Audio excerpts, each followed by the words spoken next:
Hey guys, the name is Jasper, and welcome back to another different video. So, welcome to the Clara at Ibarra After Show. At ano ang Clara at Ibarra After Show, you may ask? Well, basically, this is the after show after a week of Clara at Ibarra content. Basically, I'm going to reply to your comments and questions that you guys posted on episodes 11 and 15. So, this is my way to communicate with you guys, to be transparent. And this is also where we do our house cleaning. Whenever I need to clarify some stuff, whenever I want to talk about, future videos and stuff. But yeah, babasahin ko yung mga comment nyo. I'm going to answer them so that I can always, reply to all of your comments kasi mahirap gawin ito if I'm just going to type the comments and I don't have all of the time for that. So let's start. Let's start with episode 11. And let's start at the bottom. So this is how it's going to work. I'm just going to cherry pick the comments. Babasahin ko sila. Babasahin ko yung name nyo. And yeah, I'm just going to answer them. So, or not answer, but reply. Okay. So let's start with this one. So for episode 11, tama ba? Episode 11 of Manekla Tibara. Ang pinakaunang nag-comment, ayon sa libro, si Padre Damaso daw. Okay, sorry. Simulan to. Ramsej wrote, ayon sa libro, si Padre Damaso daw ay hindi masama. Siya lang mayabang pero masama pa rin si Damaso. Ang tunay na kalaban ni Maria at Ibarra ay si Padre Salvi. Siya yung tunay na magpapahirap sa character love story ni Maria Clara at Ibarra. So, okay. So, there will be some spoilers here, of course. Potential book spoilers too. But, yeah, I think ang sinabi ko dito ay yung nga din ang sabi nga ng iba na si Padre Salvi nga ang talagang magpapahirap sa dalawang ito at hindi si Padre Damaso. I think Padre Damaso already did this thing for Don Rafael Ibarra. And yeah, I can agree with that, Ramsej. Theodore Ginocho, mukhang si Prof. Torres ang alitap-tap. Yun ang sabi ng iba. Yun ang mga narinig kong theory. There's a chance, pero I'm still going to stick with my theory na ang alitap-tap ay yung parang just a visual imagery or embodiment of yung kanyang nanay mismo. Kasi yung nanay niya ang nagbigay ng gintong hikaw kay Clay. So, tuwing nakita ko ang alitap-tap para sa mga ginto stuff. Pero, kung pupusta ako, kung ano yung alitap-tap, pupusta ako sa part na siya nga yung professor na yun. Nagigigil, ang sinulat naman ni Darwin Dagaraga, nagigigil ako kay Padre Salving na yan. Ako nga din nagigigil ng sobra. Sulat ni Edmar Rosco, Simon, is that you? Dahil sa costume na to. Hindi ko alam. Hindi ko alam kung si Simon yan. Hindi ko nga kilala kung si Simon eh. Pero, let's say, sabihin ko na yan ng Halloween costume ko for this year. Lon Fernandez. Ang sinulat niya ay Okay, Lon. Ang sinulat naman ni Annalyn Babatuan, Simon, ikaw ba yan? Noli Metangri pa lang po tayo, hindi pa tayo sa Elfili. Ewan ko, hindi ko alam. Hindi ko alam kung si Simon yun o hindi. Or Elfili stuff man yun. Isinulat naman ni The Introvert. Mukhang may impluwensyahan ka na ng Maria Clara Ibarra, Sir Jasper. Pwede. Di ko lang alam kung sino tong lalaking to. Hindi naman to si Jasper, hindi ako to. Ay, hindi. Sinabi ko na ako na yan. Yung costume ko eh. Pero yun. Yeah, I don't know. Let's see. Ang sinulat naman ni Ace ay, kung di po ako nagkakamali, ang pagkakalala ko ay kaning at mautak si Salvi. Parang sad boy nga pero marahas pag wala nakakita kaya madali lang po niya napaikot yung mga tao to go against Ibarra. Yun po naalala ko. Um, Ako sa part ko, hindi ko na maalala yung mga pinagagawa ni Salvi sa libro. Ang alam ko lang na ay mahina siya. Like mahina, parang weakling na yung parang mahina yung katawan, sakitin. Hindi ko naalala actually na may pagka-brutal din pala siya. Ang alam ko lang na brutal siya pagdating sa dalawang mga bata na si Crispin pati Basilio. Pero that is the extent of my knowledge about sa libro. Kasi nalimutan ko na yung mga nangyari doon sa middle chapters. Okay, thank you for sending those emojis. Beth Dizon, Jetro B. Haha, nagulat naman ako sa intro, may pasabog. Oh, nagulat din ako, Jetro. Sabi nila. Wow, angas ng getup mo ngayon, sir. Maraming salamat. Minsan lang ako magsuot ng costume. And yeah, kung costume ako, di sulitin ko na, diba? Ang sabi naman ni Zylem Zaspa, bagay po sa inyo, Ginoo. Maraming salamat po, Binibini. Ang sabi ni Fan Art Factory, na-shook ako sa look. Nice intro. Thank you so much po, Fan Art Factory. Ang sunod naman ni Henry, Geneston Vlogs. Nagulat ako. Ako din nagulat. Okay, ang sabi naman ni Inday Ken, ayos ang gear up mo, sir. Thank you so much, Inday.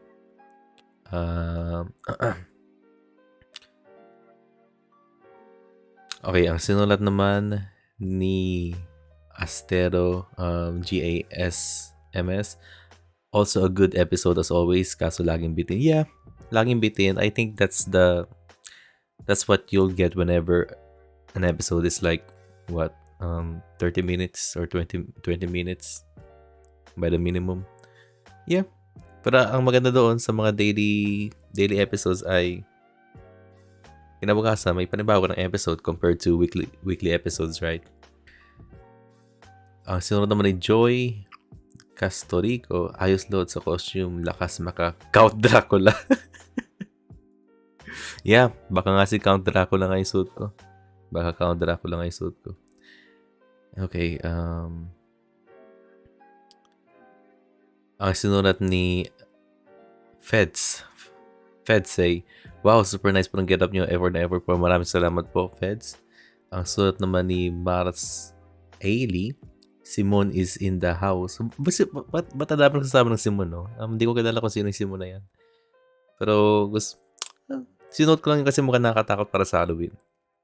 Ang isinulat naman ni Mika _O, maraming salamat po, Ginoo, sa iyong mga pahayag patungkol sa episode 11 ng Maria Clara at Ibarra. Isa na rin po sa inaabangan ko ay yung honest reaction at nakasisiyang makita rin po na ikaw ay nakaforma ngayon. Maraming salamat, Mika, sa panonood at sa pagsusubaybay sa aking honest reactions. I like doing this kinds of reaction because I know na I'm not alone with watching this series. Yung family ko more on kapamilya sila, and we only have like kapamilya TFC network here, so they can only watch kapamilya shows and stuff. But yeah, in this platform, dito sa YouTube na to, napapanood ko ang Maria Clara at Ibarra sa isang community gaya ng kung nasaan ka ngayon, Mika. And yeah, salamat sa comment mo. Ang isinulat naman ni Sitong Lambino, oh my God, dati na palang ganyan ang ugali ng mga pare. Dati rin, kasi akong sakristan dati at nakaranas din ako ng masasamang salita ng mga yan. Okay? Grabe nung napanood ko yung kay Crispin Basilio, biglang tumululuwa ako. How sad. Na noon pa naman ay may attitude na sila. Hi, life, let's spread love to others. Yes, let's spread love to others. Yun ang pinaka-importante. And it is really sad to know na yun ang naranasan mo noon, Lambino. Yung mga ganyang salita, nobody deserves that kinds of words, just spread kindness and stuff. And yeah, actually, ang kapatid ko ay sakristan din dati. Ako naman dati ay hindi ako sakristan, pero parang mga tagabasa sa libro. Yung ang ano yun, ang gospel ni Santo, ganyan-ganyan. Mga ganun. Pero, yeah, that was around elementary and high school and also college, and I already stopped doing that. And actually, okay, basahin natin ang top comment. Yun natin gagawin natin lagi. Bago matapos ng video, basahin natin top comment. Okay, ang sinulat ni Blue Archer, actually Jasper, Father Salvi, as it turned out, is worse than Father Damaso. This is according to historians. In an interview, Barbie mentioned that they will not change the story of Nolly. Okay? She tried, but to no avail. Indeed, the dark part of Nolly has started. Can't wait for the next episode and your reactions. By the way, natawa naman ako sa siningit mong comment about Julianne and Raver Cruz. Likewise, I dig your setup. Galing. And yeah, actually, hindi ko pa napapanood yung mga interview na galing sa cast ng Clara at Ibarra. Kasi I've been trying to hold them. Parang inisip ko gagawa din bang reaction doon o panoorin ko na lang. Pero at the same time, I don't have a lot of time to watch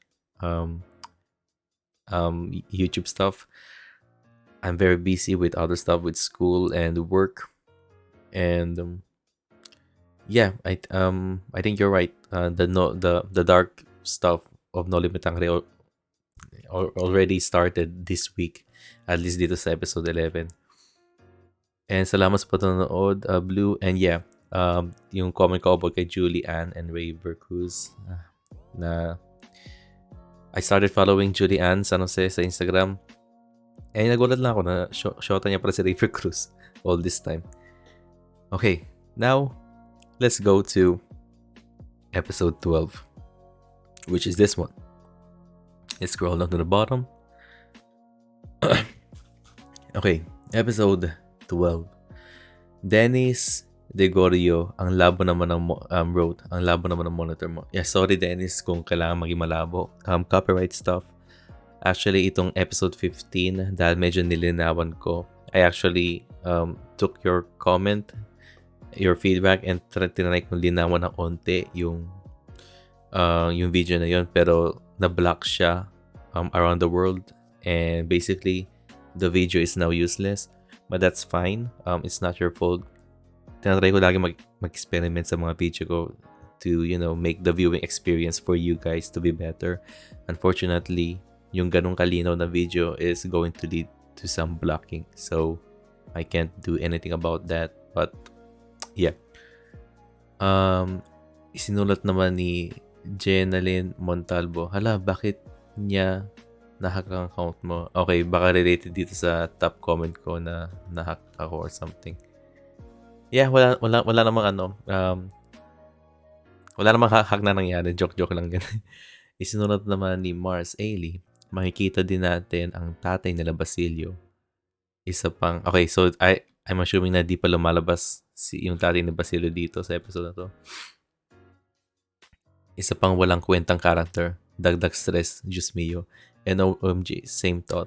Nasabi ko na din na baka si Clay ang dahilan ng pagkabaliw ni Sisa dahil sa sinabi niya na may mamatay sa kanyang mga anak. Mukhang mag-overthink si ate girl. Yeah, yun din ang sabi ko na, kung ano yung gagawin ni Clay, kahit anong ways ng pag-ayos ang gagawin niya para maayos ang story ng No Limit Tangere ay hindi mangyayari kasi it will all lead to whatever happened at the end of No Limit Tangere. Just like I said, the ink is dry. And yeah, all of her efforts will be useless by the end of the day.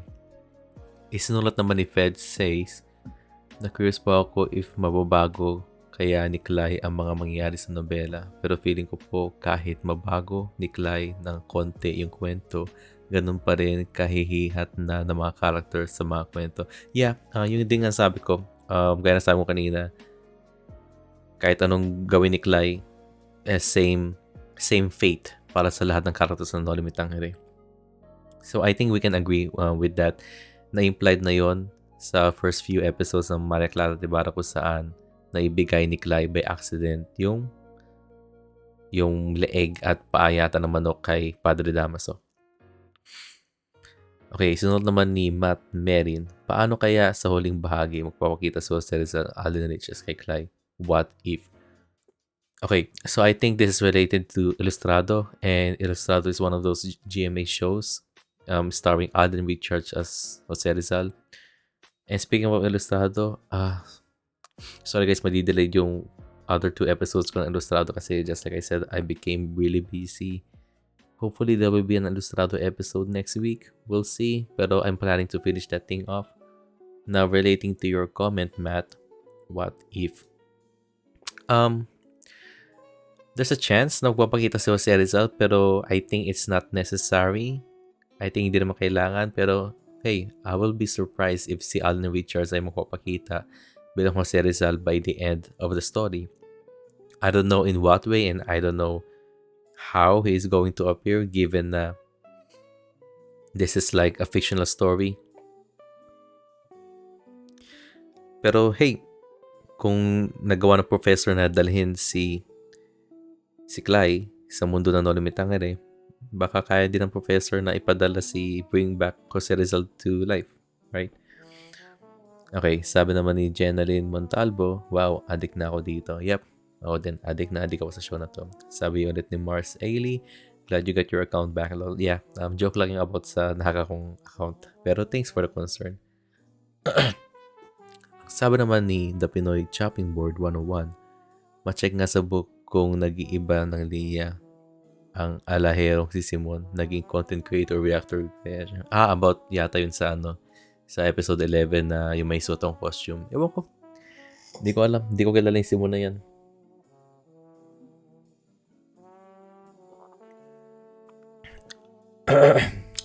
Ewan ko. Baka in the alternate universe, si Simon ay naging YouTuber. Diba? Okay, sulat naman ni Darwin Dagaraga. Sir, thank you. Inaabahan ko to sa post mo. Maraming salamat, Darwin, sa pagsusubaybay. And I'm just happy seeing comments like this na nagsasabi na inaabangan nila yung mga post ko and video ko. It really means a lot to me because, it also takes a lot of time to a lot of time and a lot of planning to do these kinds of videos. But hey, I'm happy na you guys are happy. So thank you so much. Isunod naman ni Eggihan.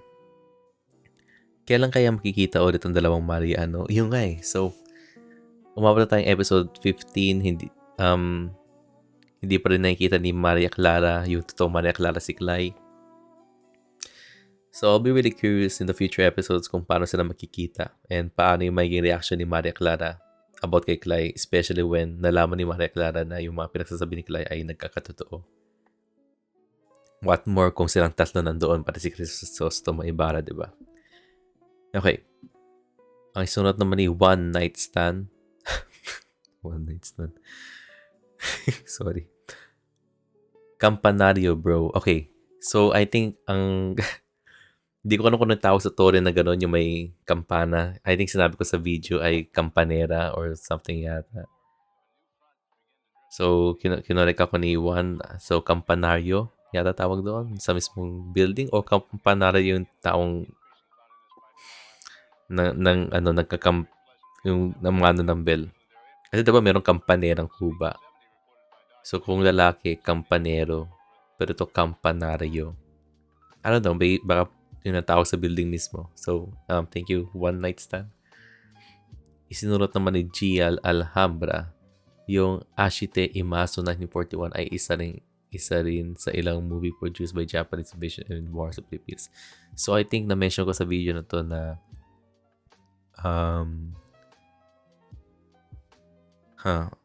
parang may na-mention niya dito about sa Pulang Langit yata, yung World War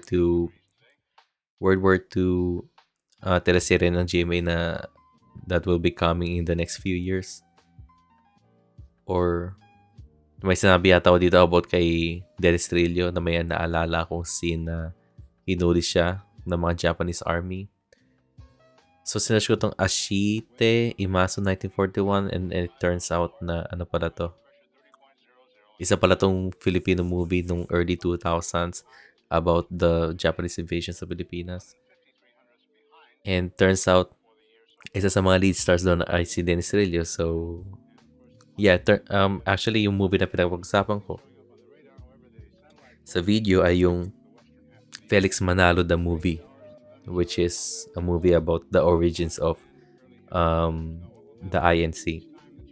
And it was also starring Dennis Trillo as Felix Manalo. Sinulat ni Snapicon 1026 or Snap Icon.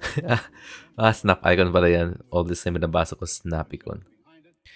I think what you're saying, the concept of pulang lupa na about World War II, wala pang details about the series kung itutuloy ng GMA. Oh, okay. Pero sana matuloy. My lola was a war veteran and I only know a few details about what happened that time. Maganda sana kung may visuals like MCI. Yeah, gaya ng sabi ko kanina yung pulang lupa na balag gagawin ng GMA yata. But it turns out, according to you, Snap Icon, na hindi pa tangible yung show na yon. So, I think it's still in the pre-production stage, something like that. And, yeah, sana nga matuloy. Kasi, I've been dying to see more World War II content na ginanap sa Pilipinas. Kasi whenever we talk about the Pacific Theater, it only shows about the war in Japan, in the islands of Japan. And that's it. Madami ding war, madami ding gera na nangyari sa Pilipinas mismo. And I just don't know why not a lot of video games or even Hollywood movies tell stories na nangyari sa Pilipinas. I don't know why, but yeah.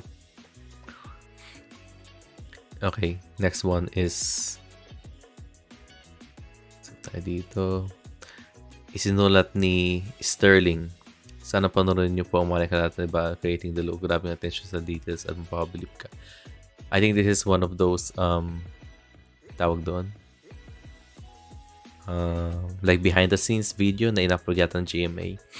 Yeah, papanorin ko someday if I got the time, but I wouldn't be surprised if maano sila sa detalye ng show kasi whenever doing a show like this, talagang dapat accurate ka. Because not a lot of people has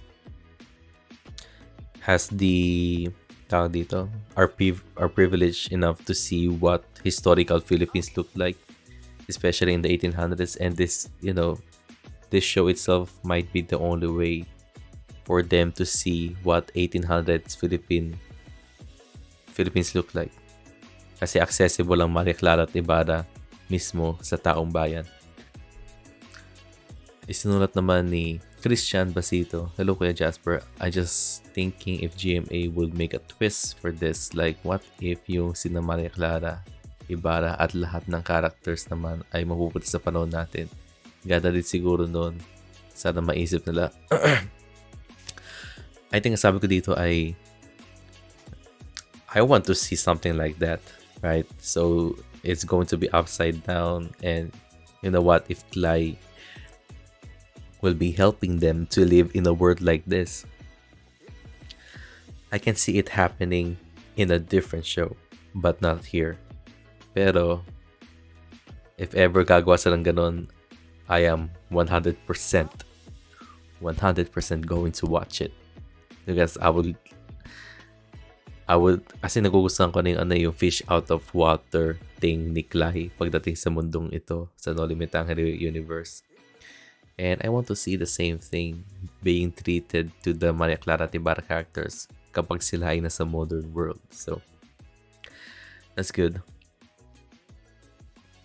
Isunod naman ni Mariel Bain. Sisa, Narcisa din pangalan ng mama ni Clay. Baka gaya ni Sisa, ni mabaliw din siya kakahanap kay Clay. Yeah, actually nakita ko din yung kanyang klaseng comment a few days ago. Pero yeah, I wouldn't be surprised if yung nanay mismo ni Clay ay mabaliw din kasi it feels like they have like the same character blueprint. Si Sisa ay nawalan ng anak and Narcisa, which is Clay's character, ay nawawalan din ng anak. So, and they also almost have the same name. So, yeah, there's a connection to it. And yeah, we'll just see what's going to happen in the next episodes. Isinulat naman ni Mika Magandang araw po. Nandito muli ako upang makinig at makinood lang ulit kay teacher. Share ko lang. Nakita ko po ngayon kay Clay, hindi pa siya natututo dahil hindi pa rin siya nakikinig like mismong si Dr. Jose Rizal ay kanyang nabanggit at laging sinusunod yung sarili niyang kapasyahan kaysa makinig muna sa kanyang guro. Ngunit di ko rin naman siya masisisi kasi kakaibang sitwasyon ang nangyari sa kanya. Dalhin ka pa naman sa mismong libro. Ayun nga dalhin ka pa sa mismong libro. And then, we as human beings, we try to adapt to whatever place we are. Kung ako si Clay at sinabi sa akin ng guro ko na wag ako makialam sa mundong ito, mahirap sundan yun. I mean, if someone needs help, I might help. I will just do the human thing. I will just do something what is right. And I think what we're seeing from Clay is that Clay is basically us. At kung ano yung mga pinagagawa ni Clay sa show na ito ay chances na yun din ang gagawin natin kapag napunta tayo sa mundo ng Maria Clara at Ibarra. Okay, and saan ba yung susunod dito? Okay, sinunod naman ni Jerry Ramos para akong nakikinig sa teacher ko ng Noli nung nagsasalita sa Piloso Potasio. Walang pumapasok sa utak ko. Ayun nga actually, kaya yata wala akong masyadong comment about kay Piloso Potasio kasi wala akong naintindihan sa pinagsasabi niya. So, lahat ng pumasok, poof, wala sa utak ko.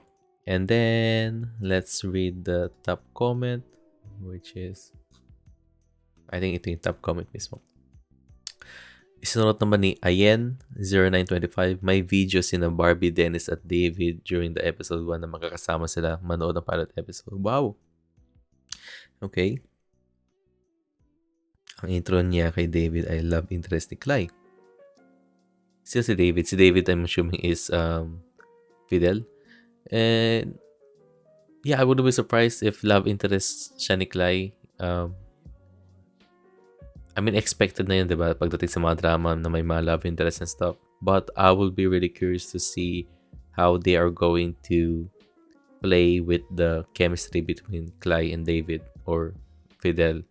Nakita na natin yung sa episode 15 yata, yung about sa pamaypay thing. And all I can say is that I like where everything is going. And yeah, I think that's it for now. Punta naman tayo kay, sa episode 13, right? And magre-react tayo dito. May babasahin ko yung mga comments nyo. Scroll down. Okay, ito yung about sa flashbacks. Dito yung gumawa ng comment criticism about sa flashbacks. Sorry. Tubig muna. Sorry guys, kung nagmamadali ako ngayon kasi ngayon ay 12:49 na at kailangan ko na matulog dahil mamaya 6 o'clock maigising ako and magdadrive pa papunta sa school at kumuha ng mga assignments. Sulat ni Boknoy Ungas. Opo sir, I get your point about flashbacks made in the story. Para sa akin naman po, okay lang naman yung may mga ganoong flashbacks lalo na at hindi naman po talaga included si Clay sa original. At para na rin po ma-connect sa mga audience yung current situation ni Clay ng character sa story. Yeah, we all have different preferences sa style sa pagkagawa ng isang bagay at saka element din po kasi yung flashbacks sa writing. Depende na rin po yun sa style ng writer. Tama po kayo. Siguro na overkill lang yung filler ng mga flashbacks. Beyond that, as a whole, maganda pa rin po. Yeah, I agree with you, Boknoy. I think flashbacks can play an important part to the story, to the episode, when done right. I actually like seeing flashbacks, especially when it's trying to reveal something about the character. Pero my complaint here about the show itself is that the show would use flashbacks, which are clips na nanggaling sa previous episodes, para i-spoon feed tayo as audience. I simply don't like that. I'm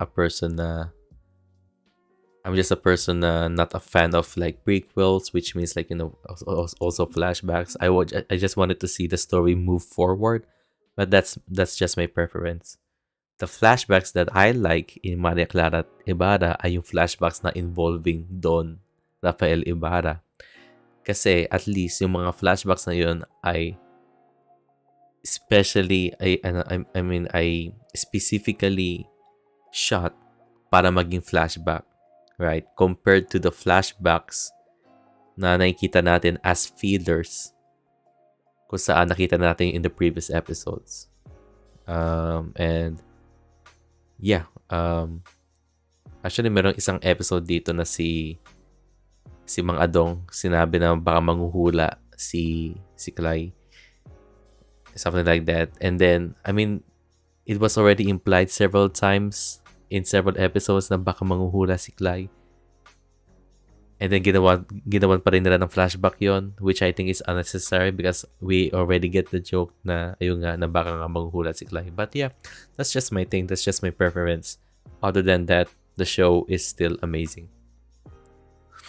Isinulat ni Marie Calliope. Hanggang chapter 3 lang ang alam niya, kaya wala nang spoiler. Actually, yung current na binabasa ko ngayon ay parang nasa kabanata 10, 9 na yata ako, or kabanata 13. Pero yeah, I think yung malilino na memory ko about sa librong ito ay around the early chapters. Kasi gaya na sabi ko, atal ko na ito nabasa, 2018 pa. And you know, the middle and the last chapters, wala na sa isip ko. Okay, ang sulat naman ni Meli Sapuay. Saan ba nakabili ng libro ni Prof. Torres? Parang sarap makakwentuhan nitong si Prof. Potasio. Ang daming matutunan. Tuwing gustong pakialaman ni Clay ang kwento, medyo natatakot ako kasi what if maging catalyst itong si Clay para lalong bumilis ang paglitaw ni Simon Ibarra. Hindi ko kilala si Simon Ibarra. Pero anyways, yeah, I agree with you, Melly. Ako din natatakot din ako para kay Clay kasi kung ano yung mga pinagagawa ni Clay na baka nga lang ma-accelerate yung story at mapunta ito sa Elfili. Pero hey, that's one of our theories. Baka yung mga pinagagawa ni Clay ay useless. And you know, kung ano yung fate ng mga characters sa Maria Clara at Ibarra ay mangyayari pa rin eventually. Okay, isinulat naman ni Ryan Ken Batalera na bago na ni Clay yung timeline ng Nolly. Kasi yung pagkakalam ko that night nung tunog ng kampana ang dalawang bata, yun yung gabi din na tinawag sila ng Sakristan Mayor dahil sa ninakaw daw ni Crispin ang pag-aari ng simbahan. Okay, tama. And that night din namatay si Crispin.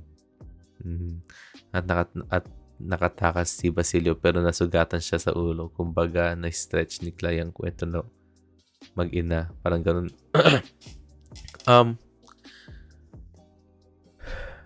When you think about that way, I think you're right. Baka nabago nga ni Clay yung kwento na yun. Or na-stretch niya yung lifespan ng bata.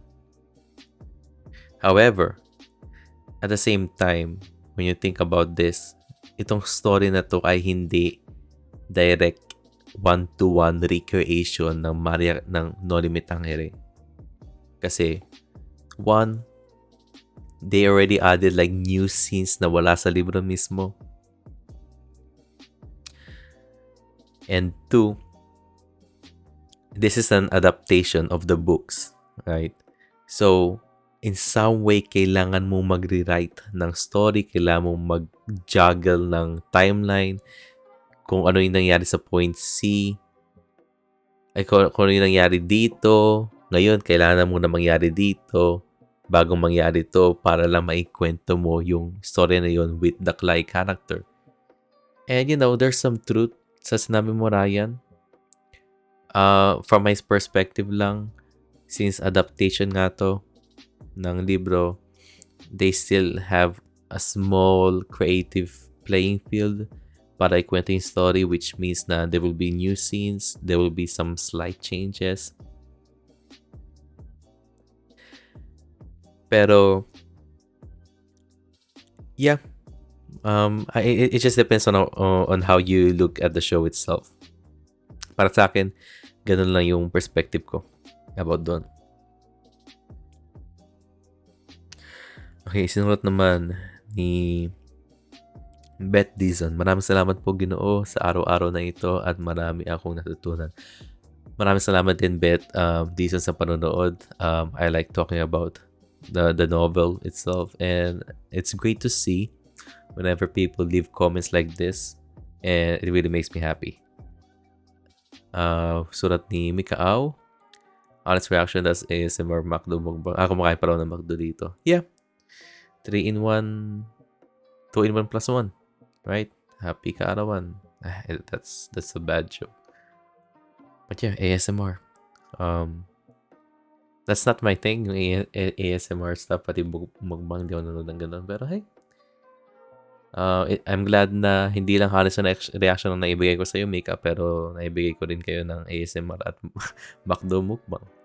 Isunod naman ni Christian Kabual. Galing, constant yung palampara sa gilid. Dapat siguro patayin mo yung ilaw o kahit i-dim mo lang para mas angat yung ilaw ng lampara. Anong ilaw? You mean ito? Kesa doon?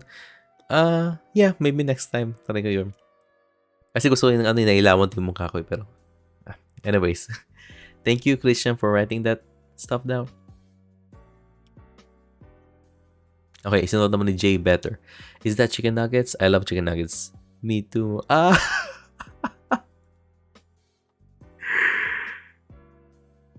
Okay, yung una ko nabasa to, in-ignore ko lang. Kasi, just chicken nuggets. Ako sa chicken nuggets. Pero, okay, gets ko na ngayon. Ito ba yung reference sa anak ni Melay? Is that chicken nuggets? I love chicken nuggets. Me too, mama! Lagi ko pinapanood yung video na yun. Every time nalalabas siya sa Facebook, pinapanood ko lang kasi natutuwa ako sa dalawa niyang anak. Okay. Isunod naman ni Ace. Nung pinahiram ni Ibarra yung pamaypay kay Clay, nagbigay na ng hint doon si Ibarra sa kahulugan ng gesture. Ganun ba? Okay. Nang mag-iba yung expression niya while nagpa-wifi si Clay. Napaga ata ang introduction kay Sisa dahil ma-explore ni Clay bilang bida siya talaga yung focus sa kwento. So I guess po that's the reason why Sisa was introduced much earlier than the novel. About naman sa flashback, siguro po ay hindi nga bawasan lang o focus nga sa pinaka-point at hindi na yung buong convo kasi tama po kayo sa punto nyo na para sa akin nakakain nga ng FBS flashbacks yung oras given na ikli na lang ng time per episode. Okay. Madami to. Di ko mag-gets. I mean, wala lang maalala about dun sa hint na binigyan ni Ibarra kay Clay. Binigyan ba ni Ibarra si Clay ng pamaypay before napunta sa simbahan? Hindi ko matandaan yun. Pagdating naman dito, yeah, just like I said, di mo kailangan gumawa ng 1-to-1 recreation of the Noli Me Tangere story. Kasi this is an adaptation so you can do some slight changes para mag-fit sa story na kinukwento mo. Especially when there's a new character, which is Clay. And then, about sa flashback, yeah, good thing we agree with that. Pero, I mean, you're right na nakakain nga yung FB, yung ng flashbacks, yung oras, yung running time ng episode. Pero, I think that's the point kung bakit may flashbacks. Kailangan nila maglagay ng flashbacks para pahabaan yung story and para ma-meet na yung required runtime habang pinapalabas nila ito.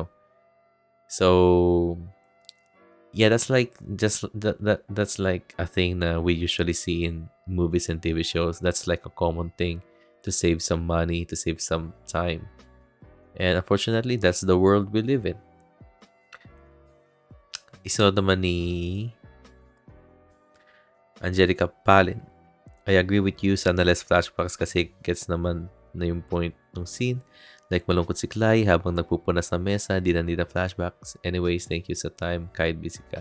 Thank you so much, Angelica, for writing that. Um, yeah, less flashbacks the better. At least for me. Unless it's flashbacks na involve about sa nangyari in the past na hindi pa natin nakikita, right? Ang ayaw ko lang na flashbacks ay yung mga repeated clips na nakita natin in the previous episodes. Okay. Okay, ito isinulat ni Thomas Amparo. Asig nito, lagi ako nanonood ng reaction vid mo for every release kada episode. Watch Body Feels. Thank you so much, Thomas, sa panonood. Yeah, I like doing this stuff because I like watching the episodes with you guys. I know we're not lucky enough to watch it like with me, like literal na you guys are here with me. Pero this is the closest thing that we can do. Because we all have our own time, busy tayo sa iba't ibang time. But yeah, this is really fun to do. And thank you again, Thomas, for writing that. Sulat naman ni Jetro B. Hala, may theory ako. Feeling ko possible na mabawi ang mama ni Clay sa present time since ang name niya is Narcisa, nahangong sa name na Sisa. And since nabaliw si Sisa after niya mawala ng anak, possible na mabaliw din si Narcisa sa present after mawala ni Clay at papasok sa libro. Naisip ko lang. Yeah, actually, Jetro, yun din ang sabi ng iba na madami din nakakapansin nun. Pero it's really interesting to see na na-realize mo tong theory na to just a few days ago. But yeah, I wouldn't be surprised if mabaliw mismo si Narcisa given na Sisa yung pangalan niya and given na nawawala din yung anak niya. Thanks for writing that up, Jetro. Sulat naman ni Fed says, ganda at excited po na next episode. Intense po ang scene para sa... ito yung next episode. I think she's talking about episode 14, which is yung scene na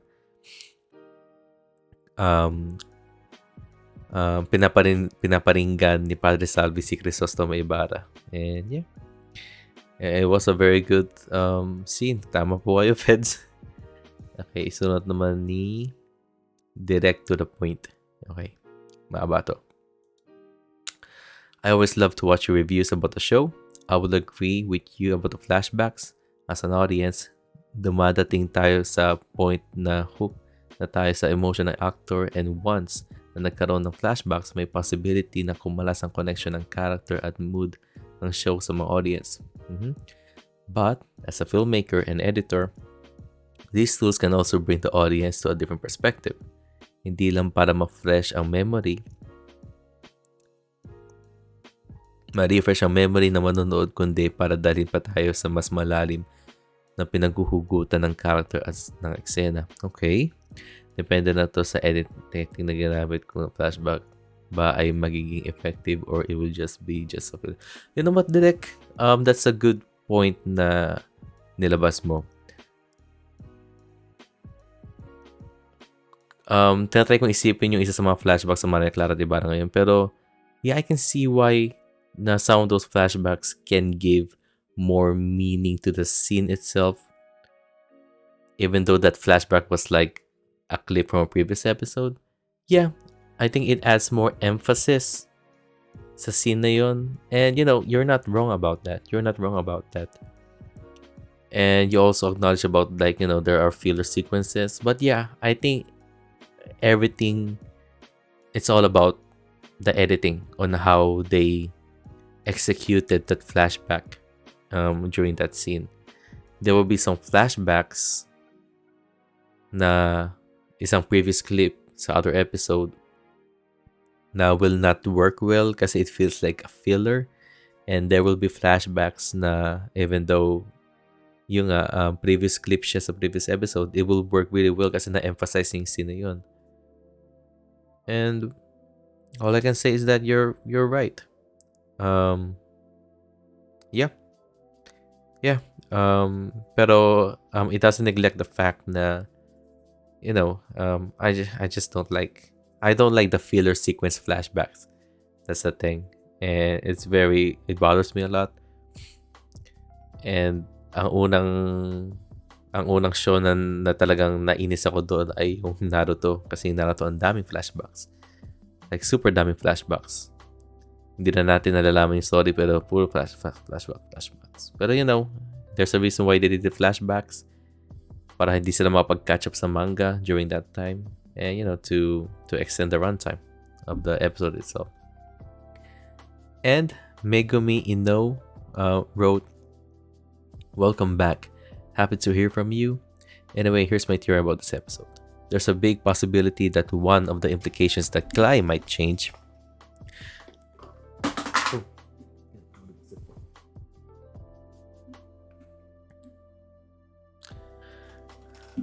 There's a big possibility that one of the implications that Clara might change is one of the kids might die in the father's hand instead of the priest. Okay? Like what I said, it's just a possibility. Also, just think about it. Yes, we know what will happen in the original story, but they don't. They will probably attempt to save the kid, and there's a possibility they will be able to save him, thus giving Clay a sense of hope. But the book will still right the wrong despite successfully saving him. Also, it will be a smart way to use on a good twist on using wordplay. The kid was supposed to die in the hands of a priest or father, but they were able to save him. But the twist is after saving the kid, he will still die, but in the hands of his own father, like tatay. Maybe after hearing that his own son escaped from the punishment of the priest. Okay. Actually, nagulat ako dito sa theory mo, Megumi. And yeah, that would be like a good plot twist, right? I know we keep on saying na the ink is dry and kung ano yung fate ng characters sa No Limit Tangere ay mangyayari pa rin sa show na to. Pero that will be like some way of good writing, right? Kasi we do know na isang father ang dahilan kung ba't namatay yung isa sa mga bata. Pero what if ang father pala na yon sa show ay yung tatay mismo ng dalawang bata? And yeah, pupusta ba ako na mangyayari yon sa show na to? I guess not.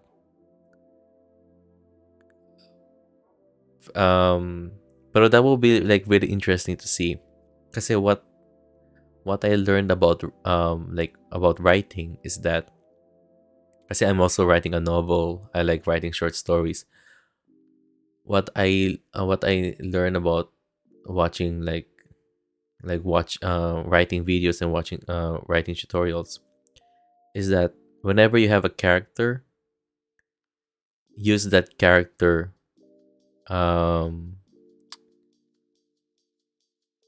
parang ko to explain. Let's say we have character A and character B, diba? They are both bad guys. Diba? One is a minor character and one is a major character. And let's say in the story, meron silang yung isa sa mga character to, meron siyang kailangang patayin. Would you use the minor character to kill someone, or would you use the major character to kill someone? Pero syempre gagamitan natin yung major character kasi it adds a lot to the entirety, to the story of the major character itself. Kung yung minor character ay minor lang naman at palabas-pasok lang naman sa isang story, then I think it's not necessary to use that minor character to kill someone, right? Basically, the more the characters are doing something in the books, the better we understand them, the fuller character they become. Like, mas nagiging kumpleto sila as a character. And, we reuse characters all the time. And that's why there are some books to show adaptations. Guys, the Game of Thrones, there are some missing characters there. But they were missing because they are only minor characters from the books. Ang ginawa nila sa show ay pinagsama-sama na yung mga character na yon into one character. Or sometimes they will put it in these minor characters. Kung ano yung pinagagawa ng minor characters para mabago yung story, pinagsama na lang yun sa isang major character. And yung major character na yon ang gagawa ng mga actions na yon para mabago yung story. because the minor characters are not necessary, but we already know the major characters. And, you know, adding more to that major character story means a lot pagdating sa character development and para lalo lang maging full yung character na yun. I hope I'm making sense. Ang hirap explain. Pero, Megami, I think your theory about this is very it might be a very good twist, and I agree with you. Would they do it? Yeah, probably. Pero just like I said, if ever na ginawa nila yun, ikaw ang maalala ko, Megami. Ikaw ang maalala ko. And si Matt Merin, siya ko kay Matt Merin, nag-upload siya ng mga tula, poem sa mga videos ko. And I really like reading them. And wow, that's just big talent right there. I also used to write poems, mga tula, pero it was fun. Pero I'm more of a a novel writer. So there's that. And thank you for writing that up, Matt Marin. So let us go to episode 14. And basahin natin pinababa. Okay, so dito wala akong masyadong na-reply kasi I was super busy. Okay. Isunod naman ni Rico Rix. Ang sinusuot na mga binibini sa ulo nila ay tinatawag po na belo. Sinusuot ng mga kababaihan sa pagpasok ng simbahan bilang parte ng kanilang pagiging relihiyosa, kababaan ng loob o respeto sa simbahan. Babae lang nagsusuot ng ganon at hindi mga lalaki kasi po may mababasa po tayo sa Biblia na ang bawat lalaking nananalangin o nagpapahayag ng propesiya na may takip sa ulo ay winawalang puri ang kanyang ulo. Subalit ang bawat babaeng nananalangin o nagpapahayag ng propesiya na walang talugbong ang kanyang ulo ay winawalang puri ang kanyang ulo. Sapagkat siya ay gaya at katumbas ng babaeng ang ulo ay naahitan. Okay. Then back days, mahigpit po talagang simbahan sa pagsuot ng babae ng belo pero hindi naman po siya talaga ganon ka-big deal. Napayagan lang ng Biblia o ng doktrina pero hindi nire-required. Isa lamang po custom na nakasanayan ng back days ang pagsuot ng mga belo. Mapayalay lamang ang nagbibig deal ng ganon, okay? Tradisyon sa panahon ngayon, hindi na ganon kahigpit ang simbahan, ngunit papakita pa din natin na may nagsusuot pa din ng belo, hindi naging bigay sa mga. Sa lalaki po ay kapag. So guys, naubusan ng boses, nawawala ng boses, pinabasa na to sa isip. Okay, tinanong ko kasi sa video kung about sa mga ganon sa ulo ng mga babae during that simbahan scene. And yeah, thank you Rico Rix for the history lesson. Sorry hindi ako napag-reply like in type form, and sorry kung hindi mo mabasa ang reply ko, pero hopefully you're watching this video. But yeah, again, thank you for the lesson. It kind of makes sense. That's why there are some religion, right? Yung mga babae nakatakip din ang ulo. And specific lang to sa mga kababaihan, maybe it's related to that Bible verse sa Corinthians yata to, Corinto. I think that's Corinthians. And yeah, it's just I got nothing else to say about that. But if that's the way how people attend mass back in the days, then that's the way it is, I guess.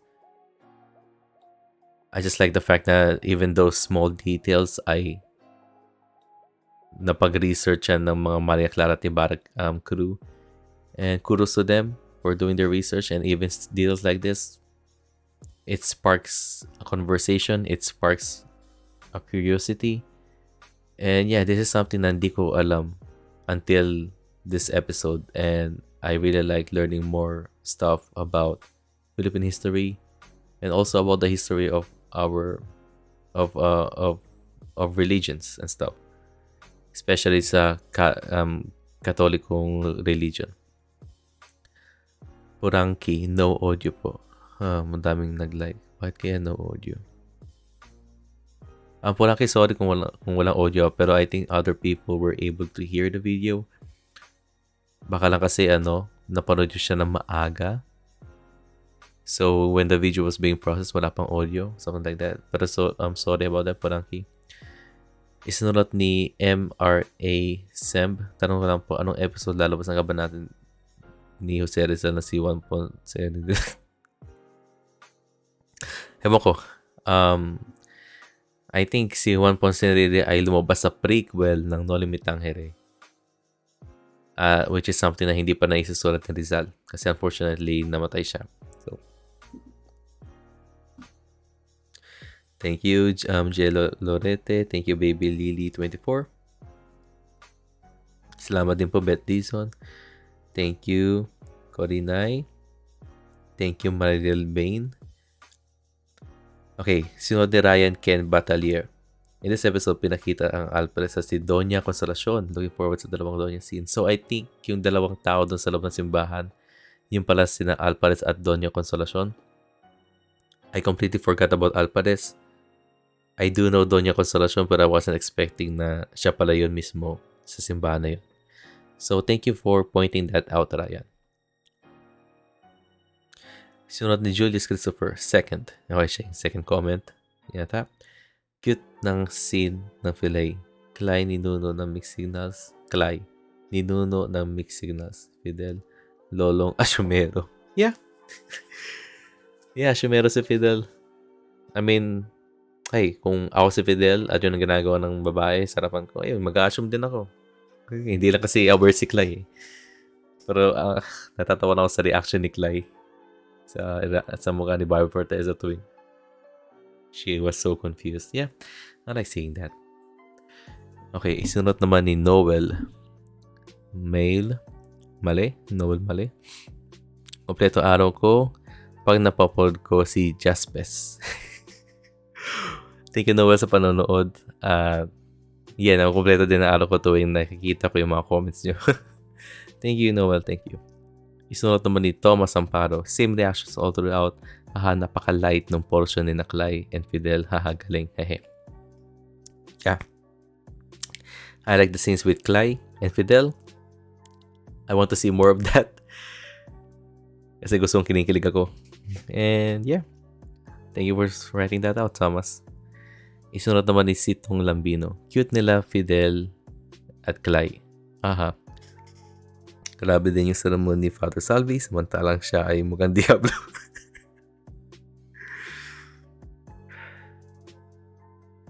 Sorry kung natatawa sa comments niya. Di ko kung nag-joke kayo. Pero, yeah, I mean, you're right. Ever since nakita natin si Father Salvi, mukha naman talaga siyang Diablo. Sorry kung gano'n na magsasabi, pero yeah. Isunod the Feds. Nakakatuwa po yung moment ni Clay at Fidel. Super good vibes. Pero di papahuli si Padre Salvi. Agaw eksena talaga. Kaloka. Yeah, agaw eksena si Padre Salvi. And kudos to the actor himself. Isunod naman ni Matt Estrella. Yo, Lodi, consistent ka talaga, Kuya Jasper, sa mga reactions mo. Keep that up. Lagi kita inabagan. Lodi Cakes. Maraming salamat, Matt Estrella, sa pagsusulat niyan. I just like it whenever someone just leaves a comment like that. Yeah, I do this stuff because of you guys, right? Natutuwa ako even though napagod ako, and it takes a lot of planning and time to do these kinds of video. As long as nakikita ko yung comments nyo at natutuwa kayo, natutuwa din ako kasi I just like having conversations with you guys. And I want to have a platform where I can talk about shows and movies involving Filipino stuff and Filipino representation. So thank you, Matt. Isunod naman ni Blue Archer. Great reaction as always, Jasper. Your analysis is on point. The manner of showing comedy in this dark story was really intentional to cater to the Gen Z. Yep. The character of Maria Clara gets to show the stuff Pinays are made of. Yes, the Maria Clara scene took off from what Clay did. It's not in the book. Okay, so yes, the money Nancy took off from what Clyde did.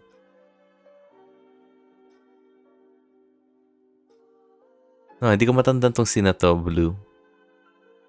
Hopefully, I know kung ano what you are talking about. Pero again, thank you for leaving a comment, Blue. I like reading these types of comments. And yeah, comedy is necessary to tell this dark story to younger generations. And yeah, it makes the show more accessible to a lot of people. And that's how you do an adaptation. And the writers are very smart. Isunod naman ni direct to the point. This show never fails to build good foundation on each character. Given that this is an adaptation of a well-known novel, the writers give their audience a different flavor. That's right. As an editor, each sequence is connected very well using different editing techniques. As I've said on my comment from your last reaction, there are times that flashbacks play a big role on the connection of the flow of emotion to the audience, but it depends on the writer and editor where and when to put it or not. Your reaction videos are great. Maybe someday I can make a reaction video of any series based on the editor's perspective naman.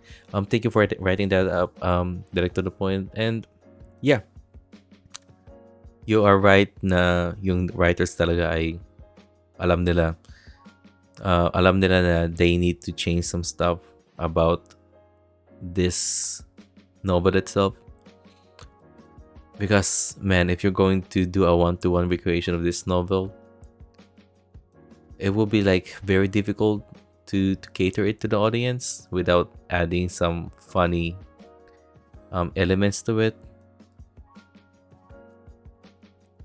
It's like, kapag uminom ka ng kape, kapag sobrang pait, kailangan mo lagyan ng konting asukal para mag-cater sa'yo.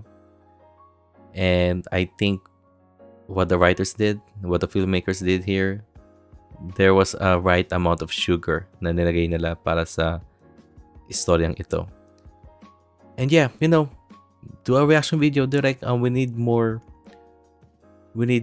Filipino YouTubers that talks about the art of filmmaking and narrative storytelling where Filipino stuff are involved. That's why I started this YouTube channel. Well, not because I've been doing this YouTube stuff since 2009, but recently I am catering more to Filipino related stuff because not a lot of people talk about Filipino films, not a lot of people talk about Filipino shows and stuff, and I'm here to share my voice about what I think pagdating sa talento at skills sa mga Pilipino pagdating sa pagkukwento ng story. Dollhouse is a good example of that. Maria Clara at Ibarra is a good example of that. And other previous movies like Dubai, On the Job, Die Beautiful, they are all movies that are worth to be seen by many foreigners around the world. And yeah, thank you for writing that up. Direct to the point. And yeah, see you guys. See you in the next upcoming episodes. And episode 15. So this is the one that got blocked. Unfortunately, I think hindi nyo na to mapapanood. I'm not going to re-upload this video and do some editing. I don't have like a lot of time for that. Hopefully in the next set of edits na gagawin ko, hindi na siya mapablock. Okay, let's start at the bottom. Jetro B. So this one, di ako napag-reply to a lot of your comments because I was super busy. Sunod ni Jetro B, may Max din pala abroad. Haha, so meaning nag-import Philippines dyan ng Max. Yeah, actually there's may Max dito na candy kasi there's actually a Filipino grocery store here in the Bay Area that is called Seafood City Market, and they sell 90% Filipino stuff. Nagsisell din sila ng mga ready-to-eat meals na Pinoy food, ready-to-eat tapsilog and stuff like that. And they also sell, those Lucky Me things, Piatos, Jack and Jill stuff, and even Max. And that's where I get most of my Filipino products. Pero yung nga lang, yung biyahe is like very far away in American standards. But yeah, that's the little story how I got my Max candy. Isunod naman ni Sean D. Marukot. Tobacco. Oh my God, nakakaya to. Pero tobacco po yun, sir. Hindi po lumpia. Saan ka po to sa pagkagawa ng mga dito sa amin? Mama. Interesting. Mama ang tawag yun doon na. Yung ang tawag na sinasangkapan ng mga buyo, betel plant leaf, bunga o betel nut ay may apog organic lime. Tas i-chuchu nyo. Tas i-chuchu nyo at idudula na parang juice na nabuo dito sa magkukulay pala favorite pastime ng mga matatanda pati kahit sa generasyon din ngayon lalo sa probinsya. Parang yosi daw po ang effect, sabi ng iba. Yung iba naman pampagana daw ng pagkain. Interesting. Okay, thanks for writing that up, Sean. Sorry kung sabi ko lumpia. Mukha kasing lumpia. Pero, you know what? Yung nakita ko ito yung mga comments nyo na kasi madami nang correct sa akin na tobacco nga yun eh. Chewable tobacco. Nagulat ako kasi hindi ko alam na, wow, may ganito para sa Pilipinas. Kasi I've been playing some Red Dead Redemption 2 the past few weeks ago and there was also chewable tobacco there. And hey, that story happened around the 1800s, late 1800s. And you know, it makes sense na we got chewable tobacco here in the Philippines because who knows, chewable tobacco might have been imported from, I don't know, European countries. And then they export it to America, they export it to the Philippines, or maybe the Filipinos also make their own chewable tobacco. And then sabi mo, tawag dyan sa inyo, mama. Interesting, that's interesting because other people said na tawag naman na doon ay nganga. Yata, nganga. So, you know, I like seeing when languages and words gets mixed up or there's like a slight translation change na nangyayari. But they still sound the same. I like seeing those things. Thank you, Sean, for writing that up. Sinuot naman ni Prof. Jojo Baltasar, hindi po yun lumpia. Nga po ang tawag doon, sir. Yes, sorry about that. Kala ko lumpia. Sorry, guys. Gutom lang ako during that time. Sinuot naman ni Marcel, ang cute talaga ng lamp mo. Yeah, I like this lamp. De baterya siya. So, it's pretty safe. Isa naman ni Lani sa chat, Get Well Soon Booster. Thank you so much, Lailani. Medyo gumagaling ng onte. Siguro, I will not be in this situation kung hindi ko binili yung 24-hour na gamot na binili ko kanina. So, I drank that thing a few hours ago. And right now, I'm getting a little bit better. Isa naman ni Jay Better. Better, see? Naway maging agaran ang iyong paggaling sa karamdaman, Ginoo. Maraming salamat, Jay Better. Again, I am feeling a little bit better. Hopefully, yung bakasyon ko sa Seattle next week, the cold wouldn't ruin my stuff na gagawin ko doon. Isunod ni Ashi Pati, hindi type, mabagal ng pamaypay. Gusto, tiklupin na pamaypay sa harap ng lalaki. Iniibig, magpaypay na mabilis habang nakatingin sa lalaki. Yeah. Very interesting gestures na galing sa mga kababaihan during that time. And so, tulad ni Ashi, napakasipag nyo naman kasi work plus study. Pagaling po kayo, wag puro gawa. Lahat tayo kailangan ng pahinga. Thank you so much, Ashi Pati, for that. Thank you sa concern. Yeah, work study ako. I work full-time. I also study full-time. And I also do this YouTube stuff. And, you know, I also love playing games. And, you know, whenever you play games, 2 hours isn't enough. Especially when naglabas na sila ng Call of Duty Modern Warfare 2. And I have to play the campaign for that. But yeah, thank you, Ashi. Okay, that's why sometimes I say na, you know, I hate 24 hours. I hope, kung pinanganak ako sa ibang universe, I just hope na yung universe na yun, there will be more than 24 hours in a day. I think in a day, we at least need to have like 48 hours hanggang antukin tayo, mapagod, something like that, because 24 hours isn't enough to do the stuff that you want to do. Isunod naman ni Sitong, isunod naman ni Maria Lourdes. Thanks for acting to MCAI. Pinanood ko lahat ng reaction videos ng MCAI at bilang support sa mga reactors, hindi ako nag-skip na ads. Thank you so much, Maria Lourdes. Maraming tulong po yun para sa akin. Doing these kinds of video, it's not free. You're using a lot of your time, which is something that you can do to be productive on other stuff. And then at the same time, I'm using a lot of energy. Malakas ako sa kuryente. I'm using this computer that uses a lot of energy. But these ads, they will never pay the bills. But a small amount of help will really help a lot maintaining all of this stuff. Para sa akin, time is money. And thank you, Marilord, for supporting me in this way. Thank you so much. Thank you. Okay, next comment. Sitong Lambino. Grabe, sa ganong simpleng salo-salo, napakasaya nila mga Clara at friends. Samantala ngayon, dami ng reklamo. I want to read that book kasi hindi ko pa nabasa Nori kasi may high school times alternative learning system at secondary education. Okay.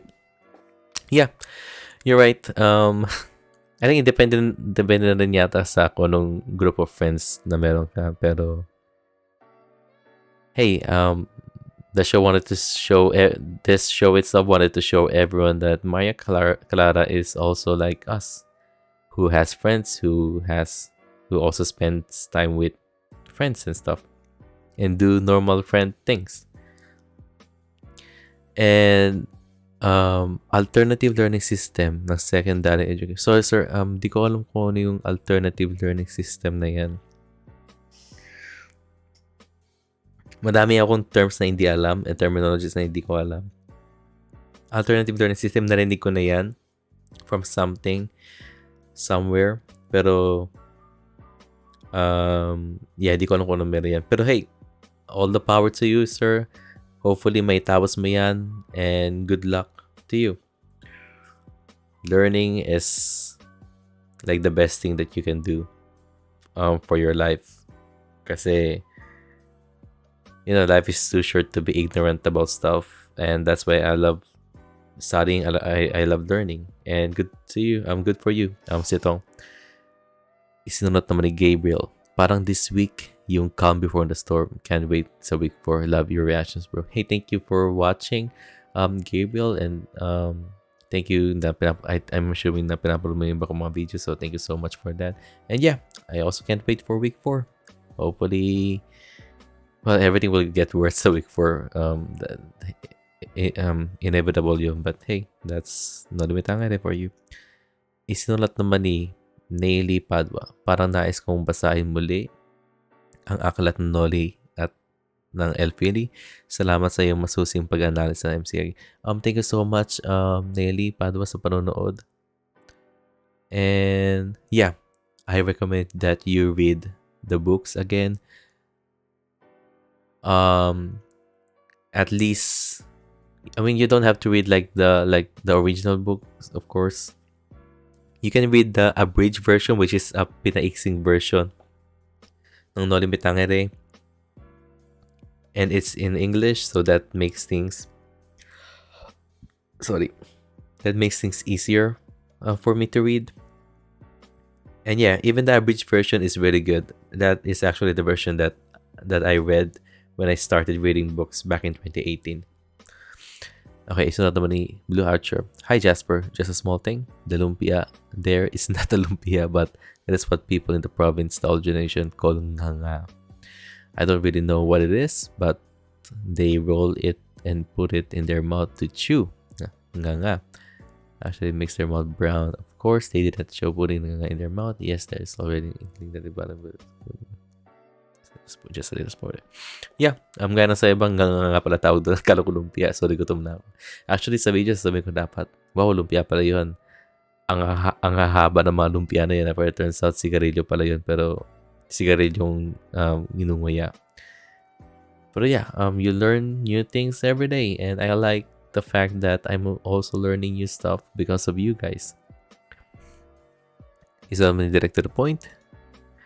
ganito reaction ko sa episode na to. Laugh trip talaga. Technical side, here's my take. I really love the establishing shots every time they're going to start a sequence.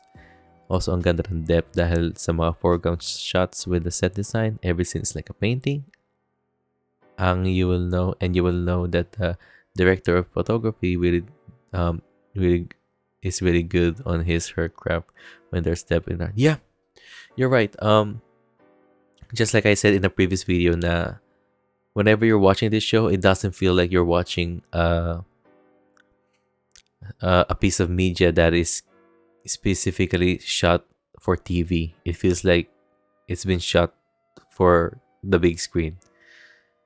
And yeah, the director of photography did a very good job doing that. And I can also agree with you that it feels like every scene is a painting, which is like basically like the best compliment that you can give to someone who is a cinematographer or a director of photography. That's why I like Wes Anderson films, because basically all of those scenes, all of the frames, you can just pause and then make it a wallpaper. I love that guy. And then last one, but not the least, Fedsay, thank you po sa reaction nyo. Bakit masama po pakiramdam nyo? Sana gumaling po kayo agad. My week is complete po sa inyong video. Which is maraming salamat, Feds. You are very active sa lahat ng mga videos na ina-upload ko. And thank you again for watching and watching the video reactions with me. It feels like I'm watching the episodes with you. And yeah, nakasakit ako. Di ko alam ba ito nakasakit. We have this thing called flu shots. So I think every year, kailangan mo magpa-flu shot para hindi ka sipunin around the winter season, which is now coming dito sa Amerika. I didn't get my flu shot because wala akong insurance dahil lumipat ako ng panibagong trabaho. Because you lose your insurance if you move to a different job. And I think that led to me getting sick. But yeah. And I think that's it, you guys. Maraming salamat sa panonood. This sums up the first episode of the Maria Clara at Ibarra After Show. And hopefully if this video stuff will do well, I will make more of this in the coming weeks. But yeah, I like doing this thing. It helps me to answer your comments and questions in this form. Mas madali ito gawin kaysa sa magre-reply ako, magta-type ako. And yeah, this kind of video helps me be more it feels like it's more personal whenever I'm talking directly to you guys. Kasi texting is one thing, but having a video call is another. And yeah, this is probably the closest thing that I can get connected to you guys na mga nag-subscribe sa akin, because I do reactions of Maria Clara Ibarra. See you guys in the next coming weeks, especially next week. See you guys tomorrow. I'm going to make an episode 16 reaction for the Maria Clara episode. And yeah, see you guys around. Wala na akong boses. Kailangan ko na matulog. I-upload ko to habang natulog ako. See you guys around. Goodbye and take care.